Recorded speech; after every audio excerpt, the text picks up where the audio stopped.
Mutually exclusive events. Mutually exclusive or disjoint events cannot occur at the same time. The two events have no effect on each other. For example, you can roll a 2 or a 3 on a die. You can't get a 2 and a 3 at the same time. They're mutually exclusive. So that would be like this being your 2 and this being your 3. Getting a jack or a queen with a deck of cards. A jack and a queen are completely separate from each other and there's no overlap. So the picture here is of two circles in a Venn diagram where A and B have no overlap. They are considered mutually exclusive. If A and B are mutually exclusive, the probability is simply the sum of the probability of the two events separately. So the probability of A or B is equal to the probability of A plus the probability of B. Let's do an example. What is the probability of drawing a 7 or a face card from a deck of cards? So if we look down here, a 7 is right here. And there are 4 7s, and the face cards are these cards. Okay?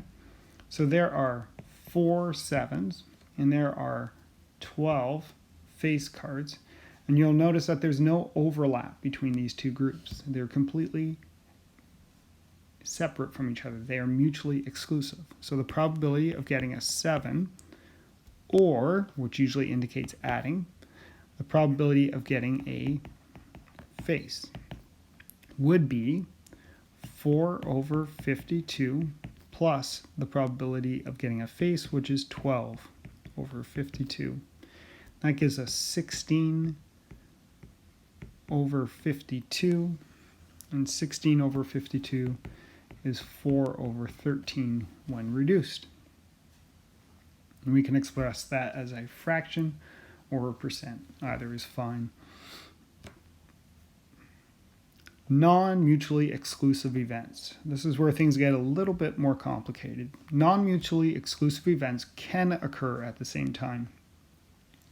For example, rolling a sum of an 8 or an even number with a pair of die. So even numbers would include numbers like 1 and 3 would add up to 4, which is even.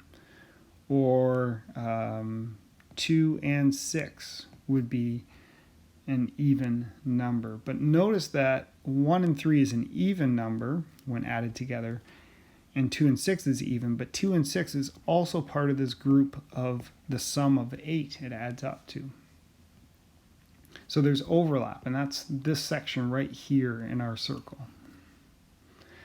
Receiving a 2 or a diamond card. So 2s are over here. Diamond cards is this row. And so notice that this right here would be an overlap between the 2s and the diamonds.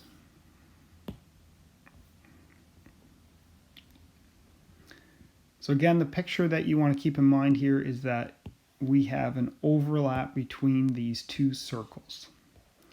If an event is not mutually exclusive, you need to subtract for the double counting. This is where Venn diagrams become very helpful. So the probability of A or B is equal to the probability of A plus the probability of B minus the probability of A and B. To give you a little picture of this, if you were to ask some people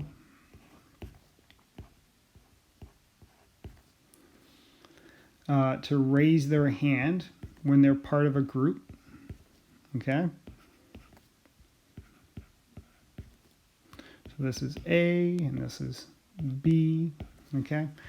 Notice that in this situation, if I were to say, who here is part of A, so who is part of A, we would have 1, 2, 3 people raise their hand. So 3 out of the 6 people would raise their hand. And if I were to ask who is part of B, so the probability of B, we would have 1, 2, 3, and 4 people raise their hand out of the 6. Now, if I were to ask you who is part of A or B, you might think to yourself that that would be probability of A, which is 3, plus the probability of B, which is 4. Add them up and you got a 7/6. So the probability of having A or B is greater than 100% in this situation. But there's a mistake here.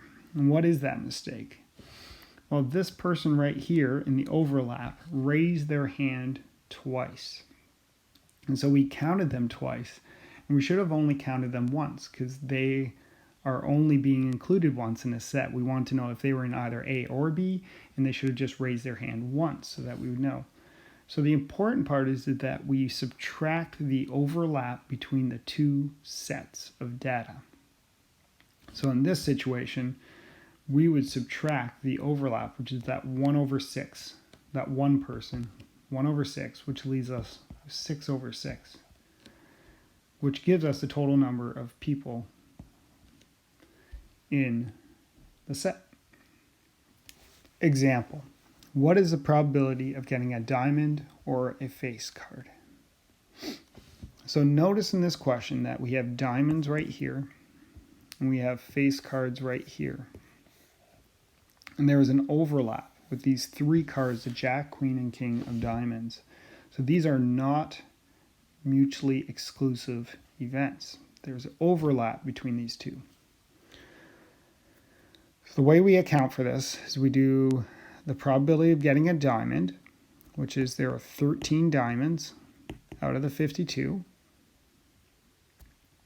plus the probability of getting a face card, and there were 12 face cards out of the 52, and we subtract the overlap right here. So there are 3 cards that we double counted, so we minus 3/52.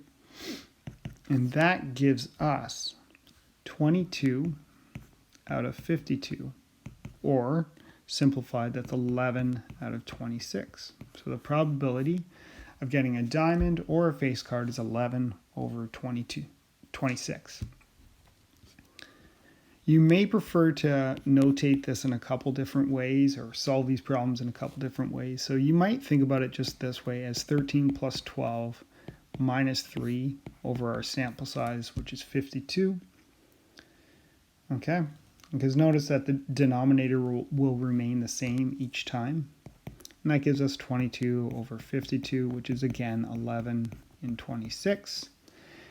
And you may find it useful to draw a Venn diagram as well for these questions. So we have here diamonds. Here we have face cards. Okay. And as always, when we count on a Venn diagram, we start with the center, the overlap. So there are 3 cards that are diamonds and face cards. There are 13 diamonds, which means that there are 10 on the outside of the overlap.